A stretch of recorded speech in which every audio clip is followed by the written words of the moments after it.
Welcome back to Gold Derby. I'm Christopher Rosen. I'm so pleased to be joined by Betty Gilpin, a three-time Emmy Award nominee who stars on the Peacock series Mrs. Davis, was just finished this week. We're recording this on Friday. Betty, I love the show. I haven't been able to stop really thinking about it since I saw the screeners. And I There's guess a lot to unpack so, mentally. so much to unpack.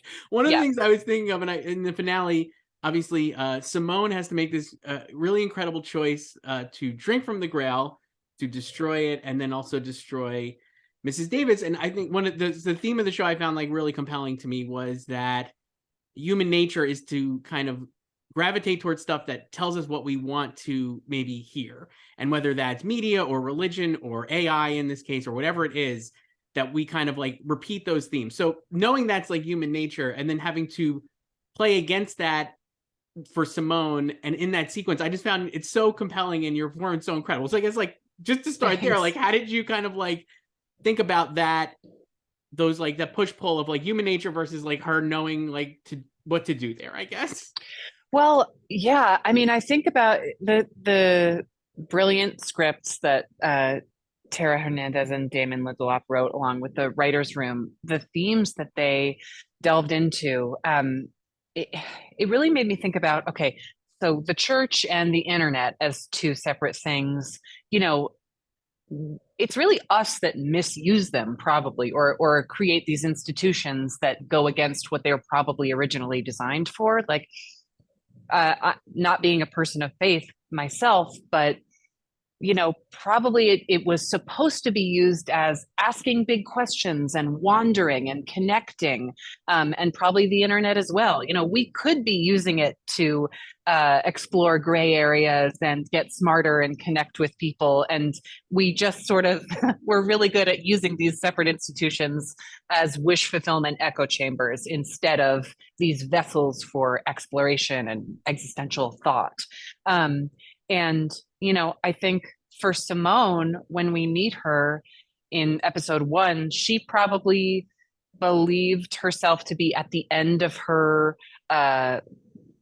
catharsis learning lesson arc, that she was doing it right. And she was a person of faith and a nun. And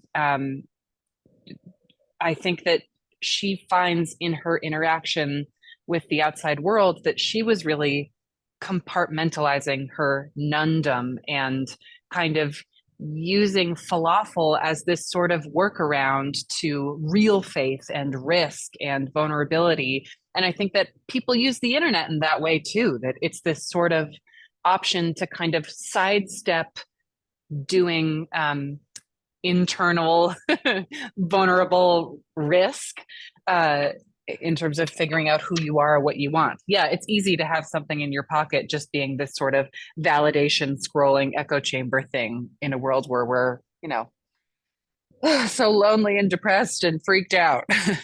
It really is. And I mean, I think that's like what I found so compelling about it. And I get like you mentioned, like from the first episode, someone is like this. I think from like minute one, you are like locked in on this character and in the pocket, and the show is like perfect for you. And I think you're perfect for the show and the tone and all these different things. I guess like I was reading another interview you did, you kind of called it, it's not this, the scripts are not actor proof, which I found like really interesting. And I think that's true. And for you, I guess, as the lead and like kind of like really as the person out in front of this, like I guess how did you kind of think about that and your responsibility in playing the different tones and like kind of all the stuff you just said, like expressing that in a character and a show that's really entertaining and fun and all these different things. Like I just found it again like a great tightrope walk, and you're just like killing it. So I guess like how did you kind of think about that and like go about it basically? Yeah, I mean, these scripts, I think maybe from starting in theater, I have this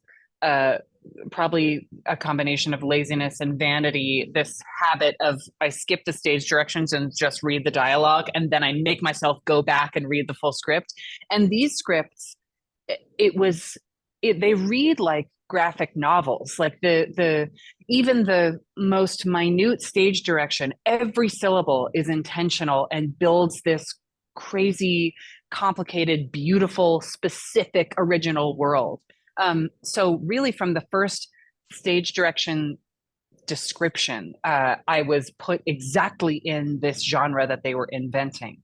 And when I say that the scripts aren't actor proof, I mean it's almost like it's like Wile E. Coyote Shakespeare. Like it really is.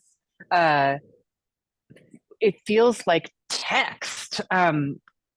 Instead of just quippy or zany, it really felt like we were Looney Tunes Hamlet ing, in the best way, in a way I had been waiting for. And I feel like in my own way throughout my whole career I've been getting the note not in those words, but the subtext from the director was like, this ain't Looney Tunes Hamlet. Just say, where were you on the night of X? Stop crossing your eyes and stopping. And in this one, I was like, finally, I'm home. So yeah, and it really felt, there was this sense on set that every single department felt so passionate about creating that specific world, down to the props department.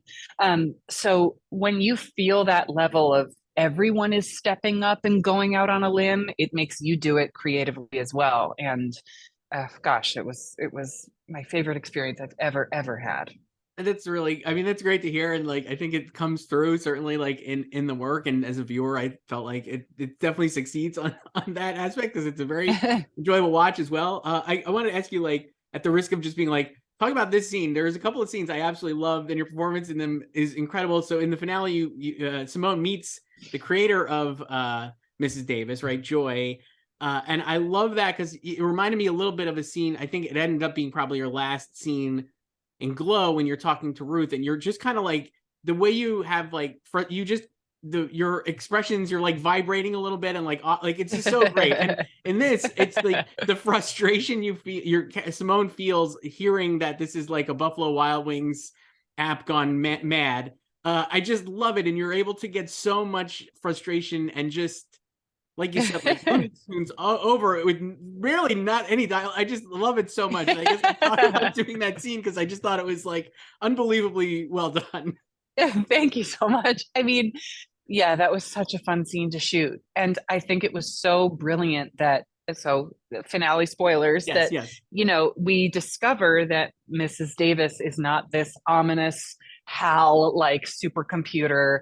It is it was a beta app for Buffalo Wild Wings, and is really just this kind of very simple, somewhat childlike robot thing that just wants to make the user in front of it happy, and that it has more to do with a reflection of who you are and what you want, rather than this other thing that needed to be destroyed. And I think part of Simone's roiling anger and frustration was that it part of her nun workaround. I think she didn't want to do the part where it was almost like she was a dry drunk in a way. Like she wanted to kind of sidestep the part where she had to do digging into her own psyche and work out her own issues. Like, well, what if I just visit Falafel and hang out with Margot Martindale and just not see the corner of the world that, I have my middle finger up to still.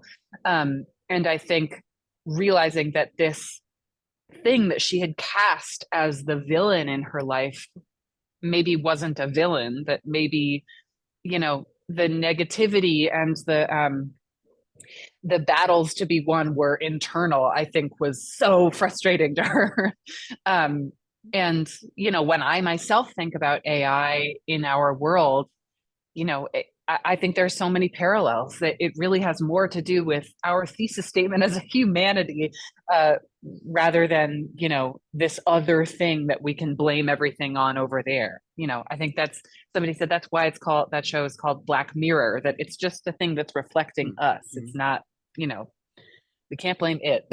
Yeah, I think, well, and it's funny because it's like, man, it's so easy to be so cynical, and the show ends up really being hopeful. I think at least ends on like a hopeful note, which is like great. But it is so easy to be so cynical about how just messed up humanity is at this point with all of these different things. But Yes, but that is something I really love about our show is the joy in it, and is I think about reading these scripts and how incredible the writing is, there's something that I think gets missed in, honestly, promoting stuff. It feels very like the things I was drawn to when I first got into acting, watching my parents in plays. I would watch, two actors on stage create something between them that was like inexplicable, this fizz happening between two people. And, you feel that when you fall in love or hang out with a little kid or something, there's like this invisible electricity. And I think that that is what good writing captures, that, their job is to put on paper this invisible fizz between us all, this sort of electric web between all of us as humans. And it's strange because in the promoting of a project, it's all about, the self. And it's so hard to describe that fizz. And I think, that's why people are drawn to good TV and movies. It's not because, they're drawn to abs or vanity. Like they're drawn to the connections. And I think that that's something that AI doesn't understand, and that people who don't value good writing don't understand. So I think amen to the WGA. Yes, I think that's good, very good note there. Another Yeah. another great scene, again, just to go through the scenes, but not just to go through the scenes, but to go through the scenes. Let's do it. When Simone, I forgive me because I forget what episode it is, because I watched them all in a media when I got the screeners to binge it very quickly because I just loved it so much. But it's when Simone finds out from Mrs. Davis, I guess for the first, I think you are without a proxy, so you're listening to her for the first time, and you find out, or Simone finds out what happens to her father, and I just found that is like a tremendously heartbreaking scene. I just love the way your face is registering these slight changes that are like incredibly emotional things for Simone to hear. I definitely teared up watching it, and you're so good in it. And I guess like how did like and especially I love the way, again, like you're saying, like the great writing, the way that we find out what obviously you heard later on in the season, which is it's just a great reveal, and it's just so well put together. But I guess that specifically, like that scene when you're what were you actually hearing there? I guess just from a basic level, and then like kind of like can you talk through like that performance in that sequence, because it's just really good. Thank you so much. That might be one of my favorite scenes in the whole show. It's end of episode 6. Directed by Alethea Jones, genius. Yeah, I wasn't hearing anything technically. In fact, a lot of times in the proxy scenes, the AirPods would make beeping sounds, and you could see the actor proxying, be like, "Do I say something? Will I get in trouble if I say something? This is so distracting." And then be like, "It's beeping. I can't remember my next line." Thankfully, it didn't beep for me, but yeah, that. Part of what I love about the character of Simone is that, I feel like oftentimes I either play super vulnerable, arms open women, or, wry, sardonic, arms crossed, eyebrow raised women.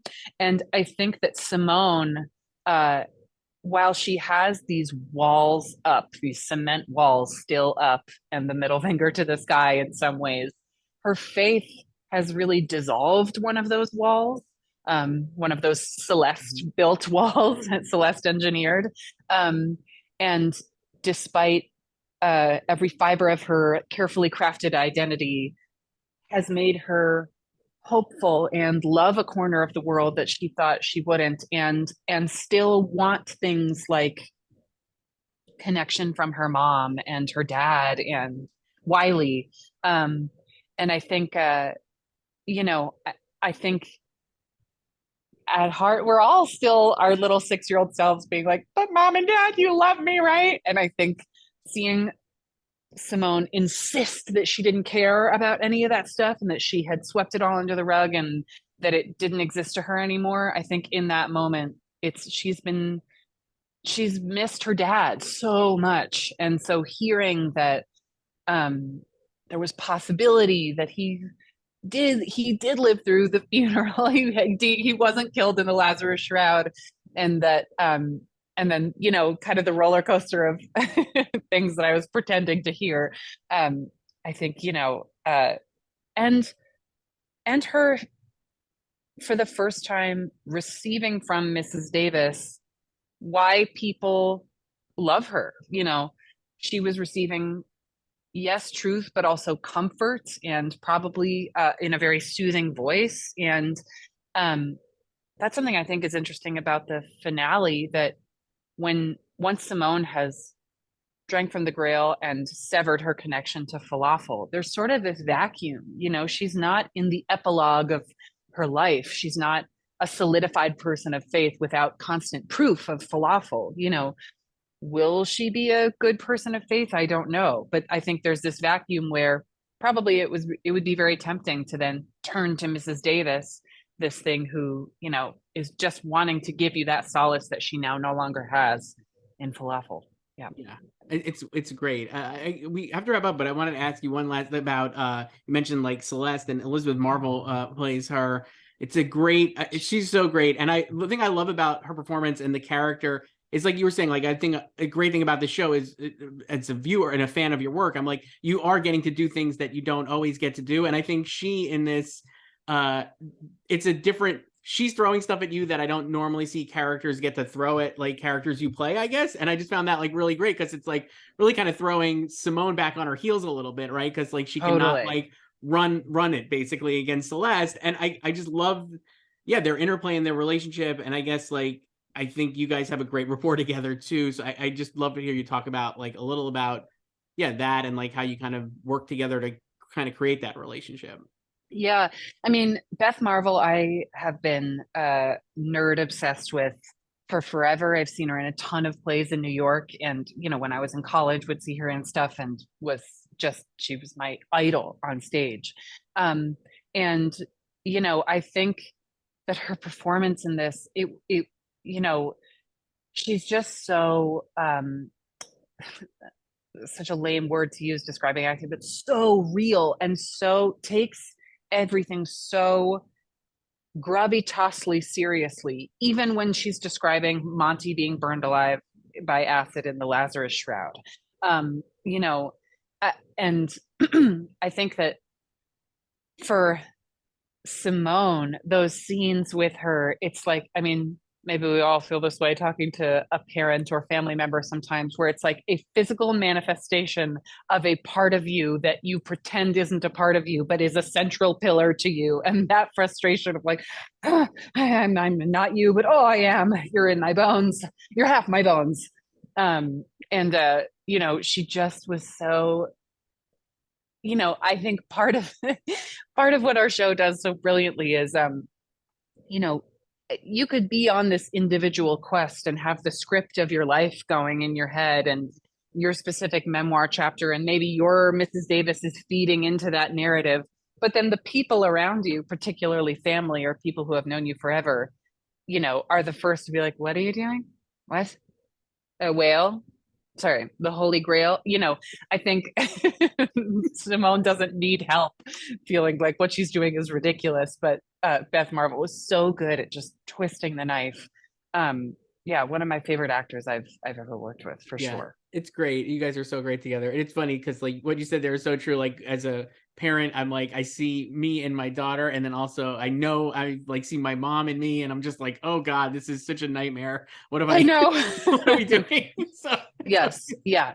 Yeah. I know. I have a 2.5-year-old, and the other day for the first time, she was sighing, looking out the window, and I was like, what's wrong? She goes, nothing.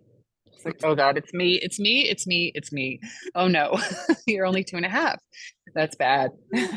I feel like, again, we could talk about the show for so long, but we do have to wrap up. Betty Gilpin, this is an incredible performance, and the show is so great. Mrs. Davis, you can stream all the episodes on Peacock, and if you haven't done so, I hope you do, and then come back and watch the spoilery stuff here if you skipped ahead. Yeah. But thank you so much, Betty. Appreciate it. Thank you. Thanks, Christopher.